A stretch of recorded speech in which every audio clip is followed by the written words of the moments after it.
গুরু শিষ্যর এমন কথায় টাইগার ভক্ত বিশেষ করে লিটন ভক্তদের মনে প্রশান্তির হাওয়া বয়েই যেতে পারে।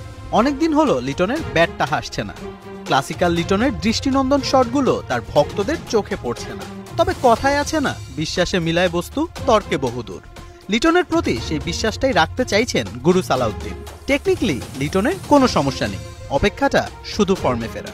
চেষ্টার কমতি রাখছেন না লিটন কুমার দাসও, কারণ তিনি জানেন form is temporary but class is permanent.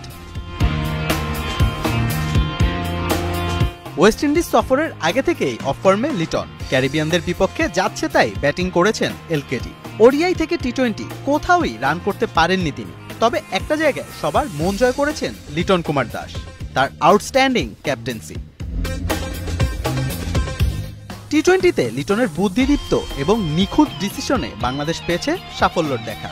প্রতি ম্যাচেই লিটন মাঠে দেখিয়েছেন তার ঠান্ডা মাথার কারিশমা। ঠিক সময় বোলিং চেঞ্জিং কিংবা ব্যাটারদের দুর্বলতা বুঝে ফিল্ড সেটআপ, সব ক্ষেত্রেই মুনশিয়ানা দেখিয়েছেন লিটন কুমার দাস।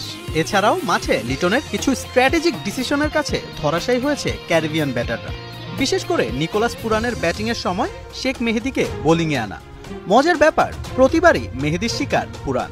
এছাড়া পাওয়েলের ব্যাটিংয়ের সময় হাসান মাহমুদকে দিয়ে বোলিং করানো। এক কথায় লিটনের ছোট থেকে বড় প্রতিটি ডিসিশনই ছিল চতুর এবং দারুণ কার্যকরী। নাজমুল শান্তর ইনজুরির কারণে লিটনের উপর টি-20 ক্যাপ্টেন্সির দায়িত্ব আসে। ক্যাপ্টেন্সি নিয়ে কি ভাবছেন তিনি? বিসিবি যদি আমাকে দেয় আমি করতে রাজি আছি, এখানে দ্বিমত থাকার কোনো কথা না, আমি এটাতে এনজয় করতেছি। শান্ত জানিয়েছিলেন ক্যাপ্টেন্সিটা করতে চান না, বিসিবিকেও চিঠি দিয়েছিলেন তিনি। অন্যদিকে লিটন এনজয় করছেন নিজের অধিনায়কত্ব।